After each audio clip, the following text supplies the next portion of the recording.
မင်္ဂလာပါတငယ်ချင်းတို့ရေဒီပုံပြင်လေးကလူဘဝရဲ့တန်ဖိုးကိုအရန်လေးနဲ့တဲ့ဥပမာနဲ့ရှင်းပြထားတာဖြစ်လို့ပုံပြင်လေးကိုစုံနေအောင်ကြည့်သွားလိုက်ပါဦးနဲ့လူဘဝရဲ့တန်ဖိုး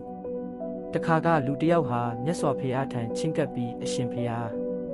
လူဘဝရဲ့တန်ဖိုးကဘယ်လောက်ရှိပါသလဲလို့မေးလျှောက်ခဲ့ပါတယ်ဂေါတမဗုဒ္ဓကပြုံးလိုက်ပြီးတောက်ပတဲ့ကြောက်ခဲတစ်လုံးကိုထုတ်ပေးလိုက်တယ်ပြီးတော့အရင်ဆုံးဒီကြောက်ခဲရဲ့တန်ဖိုးကိုသွားစုံစမ်းကြည့်ဦးဈေးထဲကဆိုင်မျိုးမျိုးမှာသွားမေးကြည့်ပါ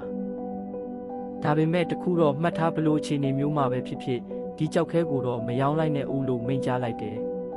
အဲ့ဒီလူဟာဗုဒ္ဓရဲ့စကားကြောင့်ဇဝေဇဝါဖြစ်သွားပေမဲ့ဘာမှမပြောဘဲကြောက်ခဲကိုယူပြီးဈေးထဲကိုထွက်လာခဲ့တယ်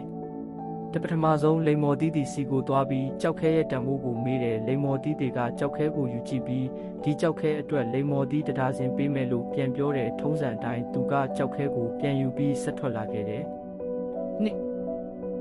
နောက်တော့ဟင်းသီးဟင်းရွက်သည်စီသွားမေးပြန်တဲ့သူကလည်းအာလူတအိတ်ယူသွားပြီးဒီတောက်ပတဲ့ကြောက်ခဲကိုထားခဲလိုက်လို့ပြောတယ်ဒီဖြေတွေကိုသူသဘောမကျသေးတာနဲ့ရှေ့ကိုဆက်သွားခဲ့တယ်အဲ့ဒီနောက်ပန်းထိတ်ဆရာရွှေဆိုင်စီကိုသွားပြတယ်ပန်းထိတ်ဆရာကကြောက်ခဲရဲ့တောက်ပြောင်မှုကိုအံ့ဩသွားပြီးဒီကြောက်ခဲကိုရွှေတင်ကားတသိန်းနဲ့ငါ့ကိုရောင်းပါလို့ကန့်လန့်တယ်အဲ့ဒီလူဟာဒီလောက်များတဲ့ဈေးကိုကြားပြီးအံ့ဩသွားပေမဲ့ညှင်းလိုက်တယ်ပန်းထိတ်ဆရာကရွှေတင်ကား9သိန်းထိတိုးပေးပြန်တယ်အဲ့ဒီလူကကျွန်တော်ဆရာကဒါကိုဘသူ့ကိုမှမယောင်းဖို့မှထားလို့ပါလို့ပဲပြောခဲ့တယ်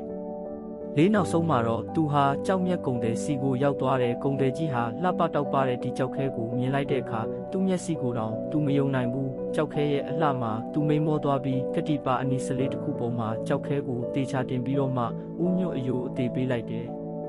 ကုံတယ်ကဒီလောက်အဖိုးတန်တဲ့ကြောက်ကိုဘယ်ကရခဲ့တာလဲလို့မေးတယ်ပြီးတော့ဒီပထမကြောက်ရဲ့တန်မိုးဟာဒီကဘာကြီးတစ်ခုလုံးကိုရောင်းရင်တော့ဝယ်လို့ရနိုင်မှာမဟုတ်ဘူးဒါဟာအဖိုးဖြတ်လို့မရတဲ့ယတနာပဲလို့ပြောလိုက်တယ်အဲ့ဒီလူဟာလူအမျိုးမျိုးစီကရခဲ့တဲ့အတွေ့အကြုံတွေကြောင့်တော်တော်လေးစိတ်ရှုပ်သွားပြီးဗုဒ္ဓစီကိုတန်တန်မတ်မတ်ပြန်လာခဲ့တယ်သူကြုံခဲ့သမျှကိုအကုန်ပြောပြပြီးအရှင်ဖေဟာ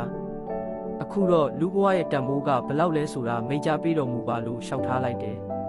ဗုဒ္ဓကပြုံးပြီးမိန့်ကြားတယ်မင်းမြင်တဲ့အတိုင်းပဲငါသား